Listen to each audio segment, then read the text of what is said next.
चीन का नाम मत लो, बिल्कुल भी। चीन का नाम लोगे तो हाथ चल जाएंगे आपके। और मोदी सरकार भी चीन का नाम नहीं लेती है। अक्साई चीन तो ऐसा लगता है, क्या हो गया, ऐसा लग रहा है कि धीरे धीरे पीओके और अक्साई चीन एक दूर की कौड़ी बनते जा रहे हैं, जिनको वापस लेना भारत के लिए बहुत मुश्किल जियोपॉलिटिकल चुनौती बन चुका है। चाइना और पाकिस्तान की जो बढ़ती हुई शक्तियां हैं, क्या कहते हैं कि दोनों एक ही हैं। सिंदूर में हमने चाइना को पाकिस्तान के साथ मिलकर जंग करते देखा और पूरा का पूरा, क्या कहते हैं, रियल टाइम इंफॉर्मेशन हमारे लिए। अगर पीओके और अक्साई चीन को वापस लेना है, वैसे तो वापस लेने की बात होती नहीं बीजेपी गवर्नमेंट के अंदर, तो वो दूर की कौड़ी, जो 15,000 किलोमीटर की जो बैलिस्टिक मिसाइल चलाई उन्होंने, जिसे देखकर जापान, ऑस्ट्रेलिया, न्यूजीलैंड और अमेरिका भी कांप गए। हमारे लिए भी अल्टीमेटली वार्निंग साइन तो बिल्कुल सामने। अक्साई चीन और पाकिस्तान ऑक्युपाइड कश्मीर, जिसके बारे में खासतौर से आजकल हमारे टेलीविजन चैनल्स पर बड़ी चर्चा होती है, खासतौर से अक्साई चीन की तो खैर होती नहीं है, पीओके की चर्चा आजकल काफी हो रही है। लेकिन मुझे ऐसा लग रहा है कि धीरे धीरे पीओके और अक्साई चीन एक दूर की कौड़ी बनते जा रहे हैं। दूर की कौड़ी इसलिए बनते जा रहे हैं कि जैसे जैसे चाइना की मिलिट्री पावर मजबूत होती चली जा रही है, जैसे हमने कल रात को बताया था कि उनका जो पैसिफिक ओशन के अंदर न्यूक्लियर सबमरीन से जो 15,000 किलोमीटर की जो बैलिस्टिक मिसाइल चलाई उन्होंने, जिसे देखकर जापान, ऑस्ट्रेलिया, न्यूजीलैंड और अमेरिका भी कांप गए। हमारे लिए भी अल्टीमेटली वार्निंग साइन तो बिल्कुल सामने है। और हमारी तो प्रॉब्लम ये कि अक्साई चीन का तो नाम भी नहीं लेते साहब। ऐसा लगता है कि जैसे अक्साई चीन का नाम लेना भी पाप है। और मिलिट्री पावर के साथ साथ जो टेक्नोलॉजी की पावर है, वो भी इस समय बहुत तेजी से चाइना एडवांस स्टेज में जा चुका है, लेकिन हम वहीं के वहीं खड़े हैं। वो चाइना का चाहे सेमीकंडक्टर हो या बाकी रेयर अर्थ हो या कई और किस्म की जो टेक्नोलॉजीज हैं, और जिस तेजी से वो आगे जा रही हैं और अमेरिका को सरपास कर रही हैं। एंथ्रोपिक भी उन्होंने बना लिया अपना, और आर्थिक शक्ति तो है ही, वो 20-22 ट्रिलियन डॉलर की इकोनॉमी तो है ही ना। दूसरा सबसे एक पहलू इसका यह है कि जो पाकिस्तान का जो एक मेन एरिया है गिलगिट बाल्टिस्तान का, पीओके का, वहां पे बड़ा सीपैक प्रोजेक्ट है और अब सीपैक 2.0 भी आ रहा है। तो हर गुजरते दिन के साथ हमारे लिए अगर पीओके और अक्साई चीन को वापस लेना है, वैसे तो वापस लेने की बात होती नहीं बीजेपी गवर्नमेंट के अंदर, तो वो दूर की कौड़ी बन गया है। मुझे लगता नहीं कि वो अब निकट भविष्य में ऐसा कुछ हो पाएगा। अगर हम इस फोटोग्राफ को देखें, मैप को देखें, तो हमें एक चीज समझ में आती है कि कश्मीर दिखने में मैप पर तो बहुत बड़ा लगता है, लेकिन हमारे पास तो ले देखे मुश्किल से उसका आधा हिस्सा ही है, या 55% मुश्किल से, मोटा मोटा आधा हिस्सा, आधा कश्मीर है। बाकी तो कश्मीर का एक बड़ा हिस्सा चाइना के पास अक्साई चीन के रूप में है, जो एलएसी के उस पार है, लिखा हुआ एलएसी भी लिखा है इस मैप में, और एलओसी के उस पार पाकिस्तान ऑक्युपाइड कश्मीर है सारा का सारा। हम लिख नहीं सकते मैप के अंदर क्योंकि वो अलाउड नहीं है एक्चुअली। अब इसके भी वहां पर गिलगिट बाल्टिस्तान और एक पीओके मुजफ्फराबाद वाला हिस्सा है। मुजफ्फराबाद वाला हिस्सा जो है वो येलो स्ट्रिप वाला है, छोटा सा पतला स्ट्रिप है, और गिलगिट बाल्टिस्तान का 70-72 हजार स्क्वायर किलोमीटर का एरिया है। वहीं से सीपैक का प्रोजेक्ट जाता है, उसी में स्कर्दू भी है, उसी में गिलगिट भी है, इसलिए उसको गिलगिट बाल्टिस्तान का एरिया भी कहते हैं। दो हिस्से भी एक्चुअली, एक गिलगिट एरिया है, एक बाल्टिस्तान एरिया है, और बाल्टिस्तान के एरिया में स्कर्दू भी है। सवाल अब बहुत सारे हैं कि क्या बीजेपी गवर्नमेंट ये बोलती रहती है कि तुमने पंडित नेहरू ने अक्साई चीन गवा दिया, कश्मीर गवा दिया। देखिए, हिस्ट्री के अंदर ज्योग्राफी बनती बिगड़ती रहती है, ना तो ज्योग्राफी परमानेंट रही है, ना कभी जिंदगी में रहेगी। लेकिन चाइना की जो मिलिट्री पावर बढ़ रही है, और पीछे ऑपरेशन सिंदूर में हमने चाइना को पाकिस्तान के साथ मिलकर जंग करते देखा और पूरा का पूरा, क्या कहते हैं, रियल टाइम इंफॉर्मेशन देते देखा, जैसे वो ईरान को देते रहे। तो उसको अगर ध्यान में रखा जाए तो इसका मतलब है कि हम एक अपोनेंट से तो जंग लड़ ही नहीं रहे थे ना, हम तो दो अपोनेंट से जंग लड़ रहे थे। ये तो सबको पता है। चाइना भले ऊपर से इनकार करे, लेकिन अंदर से तो सारी चीजें वही हैं। और साथ में हमारे बॉर्डर के ऊपर तो कम से कम 400 तो J-20 जो उसके स्टेल्थ विमान है वो तैनात हैं। तो मिलिटरली तो हम चाइना के मुकाबले काफी पिछड़ चुके हैं इस समय। और अदरवाइज देखा जाए तो टेक्नोलॉजिकली तो हमारा कोई मुकाबला नहीं, उससे कोई मैच नहीं है। इंडिया का चाइना का कोई मैच ही नहीं है। और अगर हम उसकी इकोनॉमी को देखें तो 5, 5.5, 6 गुना बड़ी इकोनॉमी हमसे, तो हम उससे मुकाबला नहीं कर सकते। तो पीओके यानी कि गिलगिट बाल्टिस्तान का जो एरिया है बड़ा, बाकी मुजफ्फराबाद वाला एरिया तो बहुत छोटा है, 12-13 हजार स्क्वायर किलोमीटर का है, लेकिन 70-72 हजार किलोमीटर तो गिलगिट बाल्टिस्तान है। वो तो देखा जाए तो उसके ऊपर हाथ डालना भी, इसका मतलब चाइना के ऊपर हाथ डालना है, क्योंकि सीपैक वहां से जा रहा है। तो एक किस्म से अब अक्साई चीन, हमारे यहाँ तो अक्साई चीन की बातचीत भी नहीं होती है, हमारे यहाँ अक्साई चीन की इंडिया में बातचीत भी नहीं होती। टीवी मीडिया को तो बोला अक्साई चीन का नाम नहीं लेना, चीन का नाम मत लो, बिल्कुल भी। चीन का नाम लोगे तो हाथ जल जाएंगे आपके। और मोदी सरकार भी चीन का नाम नहीं लेती है। अक्साई चीन तो ऐसा लगता है कि आउट ऑफ सिलेबस है। हम मतलब बीजेपी के सिलेबस में हम लोग भूल चुके हैं, सिर्फ मैप ही मैप है, बाकी कुछ नहीं है। और उसके बाद अरुणाचल में भी एनक्रोचमेंट होते रहते हैं। अभी हमने पीछे खबर दी थी कि जो ग्रेजिंग लैंड था सारा का सारा नहा बुद्धिस्टा कम्युनिटी का, वो भी चाइना ने ले लिया है। और उसके बाद भारत सरकार में इतनी हिम्मत नहीं पड़ी कि उसको अपोज करे, और फिर कहा कि आर्मी को आगे कर दिया कि तुम जाके स्टेटमेंट दे दो कि ऐसा कुछ हुआ ही नहीं है। अब वो कहेंगे कि आर्मी झूठ बोल रही है क्या? सवाल ही पैदा होता है कि आर्मी झूठ बोल रही है या नहीं। ये सवाल नहीं है। सवाल ये है कि वो जो सैकड़ों हजारों बुद्धिस्टा ट्राइबल्स है, नहा ट्राइबल कम्युनिटी है, क्या वो झूठ बोल रहे हैं क्या? उन्होंने डिस्ट्रिक्ट कलेक्टर्स को लेटर लिखे, स्टेट गवर्नमेंट को लेटर लिखे, डिविजनल कमिश्नर्स को लेटर लिखे, 4 साल से लिख रहे हैं, तो क्या वो झूठ बोल रहे हैं क्या? लेकिन सरकार को अपनी नाक बचानी है, तो क्या है कि वो कहेंगे एक काम करते हैं कि आर्मी को आगे कर दो, आर्मी स्टेटमेंट दे देगी, और फिर कहोगे तुम्हें अपनी आर्मी भरोसा नहीं है। बात भरोसे की है नहीं ना, बात उन लोगों की भी है जो भारत के नागरिक हैं, जो लगातार 4 साल से कह रहे हैं कि हमारा लैंड चला गया, चाइना ने एनक्रोच कर लिया है। तो क्या भारत के वो सारे नागरिक झूठ बोल रहे हैं क्या? आर्मी का यूज किया जा रहा है डिनाइल के लिए सरकार के द्वारा। लेकिन क्वेश्चन यहाँ पे यह है कि पीओके और एक्साइचिन तो फिलहाल आता हुआ नजर आता नहीं। जैसे पाकिस्तान का भी ख्वाब है कि जो इंडियन कश्मीर है वो उनके पास आ जाए, उनका भी वो ख्वाब ही रहेगा और हमारे लिए भी ख्वाब ही रहेगा। ये जमीनी हकीकत है। पीओके और एक्साइचिन को वापस लेना भारत के लिए बहुत मुश्किल जियोपॉलिटिकल चुनौती बन चुका है। चाइना और पाकिस्तान की जो बढ़ती हुई शक्तियां हैं, क्या कहते हैं कि दोनों एक ही एक्चुअली देखा जाए तो हमारे लिए तो क्या है कि अब इनकी बात करना भी थोड़ा सा मुश्किल हो गया है। कहने को 1994 में भी पार्लियामेंट में एक प्रस्ताव पास किया गया था कि पीओके को वापस लिया जाएगा, एक्साइचिन को वापस लिया जाएगा, लेकिन वो ऐसा लगता है कि इमोशनल स्टेटमेंट ज्यादा है।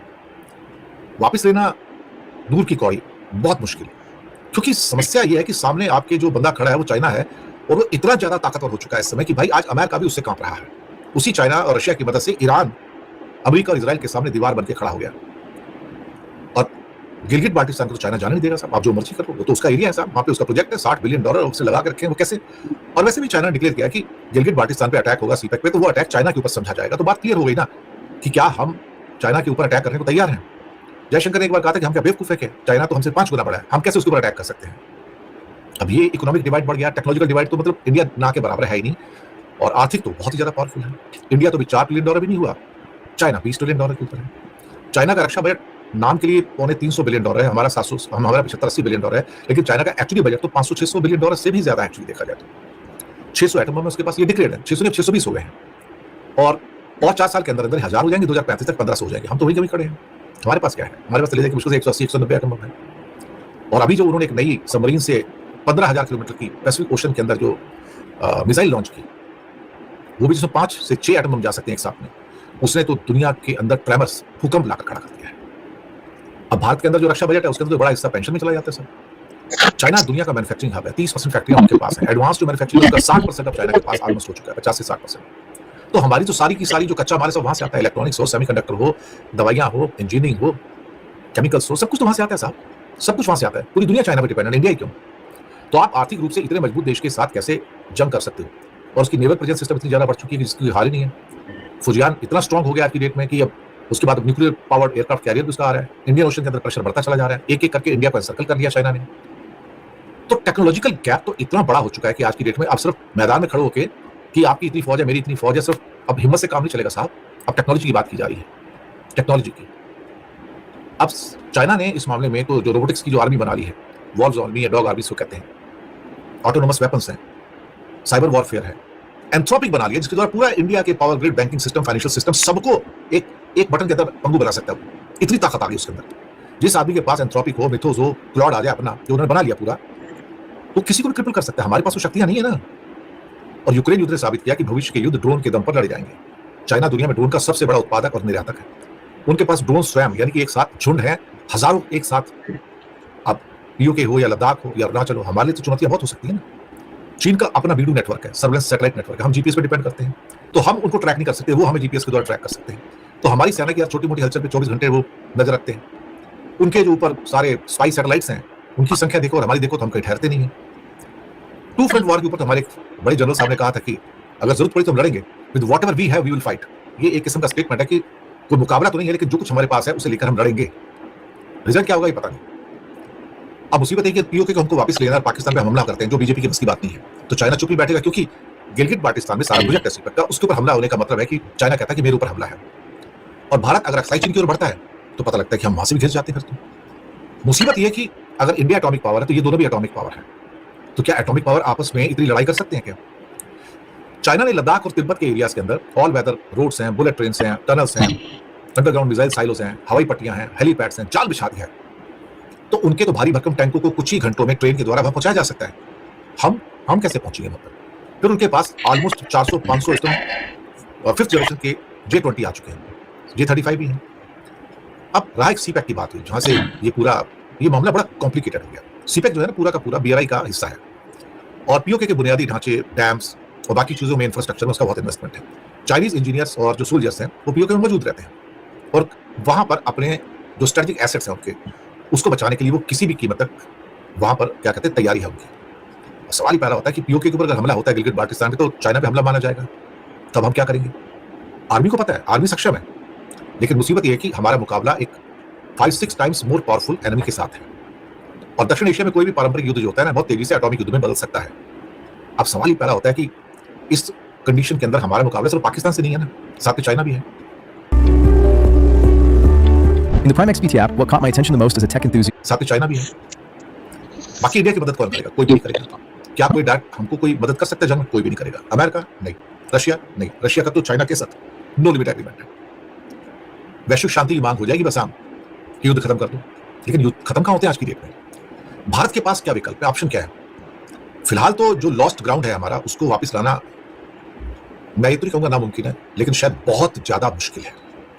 उसके लिए हमें इकोनॉमिक जाइंट बनना पड़ेगा। पहले चाइना पे डिपेंडेंस कम करनी पड़ेगी, हर स्ट्रेटेजिक चीज हमें पैदा करनी पड़ेगी। मिलिटरली हमको चाइना से ज्यादा पावरफुल होना पड़ेगा, इकोनॉमिकली और टेक्नोलॉजिकली भी ज्यादा पावरफुल होना पड़ेगा।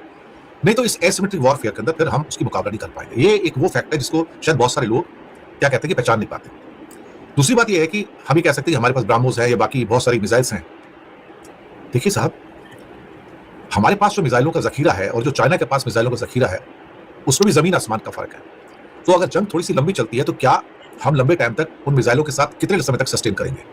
ये भी प्रॉब्लम है ना। अगर चाइना 10 से 20 हजार मिसाइलें लेके बैठा हो तो हमारे पास तो उतनी नहीं है, ये तो पक्की बात है। और यहां पे मैं अंडर क्वांटिफाई नहीं कर रहा हूं इंडिया को। मैं ये कह रहा हूं कि शायद इंडिया अभी, मुझे लगता है कि स्ट्रेटेजिकली उस स्तर पर नहीं है कि जहां पर चीन के साथ डायरेक्ट लड़ाई मोल ले सके। पीओके और अक्साई चीन हमारा है, इमोशनल अच्छा है, लेकिन ग्राउंड पे तो कुछ भी नहीं है ना।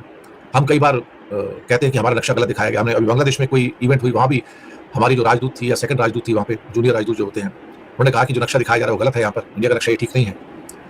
ये देखो, ये कॉस्मेटिक चीजें हैं, इनसे कोई फर्क पड़ता नहीं है। फर्क इसलिए नहीं पड़ता क्योंकि जमीन के ऊपर वो हमारा हिस्सा हमारे पास नहीं है। वो जो हिस्सा है वो हमारे पास है ही नहीं, वो हिस्सा उनके पास है। अक्साई चीन जो है चीन के पास है, सबको पता है। पीओके का हिस्सा पाकिस्तान के पास है, और वहां भी गिलगिट बाल्टिस्तान जो बड़ा हिस्सा है, 80-85% वाला हिस्सा जो है, वो जो सारा हिस्सा है वो बेसिकली आज देखा जाए तो वो चीन के इंडायरेक्ट कब्जे में है। मैं आपको बताऊं, क्योंकि उसकी सिक्योरिटी चीन के पास है। तो फिर हमारे पास बचने का क्या साधन है इस टाइम? क्या कोई साधन मिलता है? क्या नहीं मिलता साहब।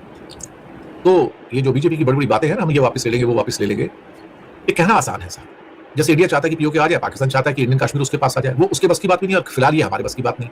क्योंकि इसमें जो तीसरी कड़ी है ना, चाइना, ये बड़ा इंपॉर्टेंट है। क्योंकि पीओके के अंदर चाइना का आना और उसका सपोर्ट करना, ये हमारे लिए ना एक, इससे बुरी कोई इक्वेशन हो नहीं सकती थी। इससे बुरी इक्वेशन नहीं हो सकती थी। जो सच है वो बोलना थोड़ा मुश्किल जरूर है, लेकिन इस सच को स्वीकार करना भी जरूरी है। जी हाँ, तो ये थी आज की वीडियो। अगर वीडियो पसंद आई हो तो वीडियो को लाइक करें। अगर आप इंडियन रिएक्शन देखना पसंद करते हैं तो हमारे चैनल को सब्सक्राइब करें। मिलते हैं नेक्स्ट वीडियो में, तब तक के लिए अल्लाह हाफिज़।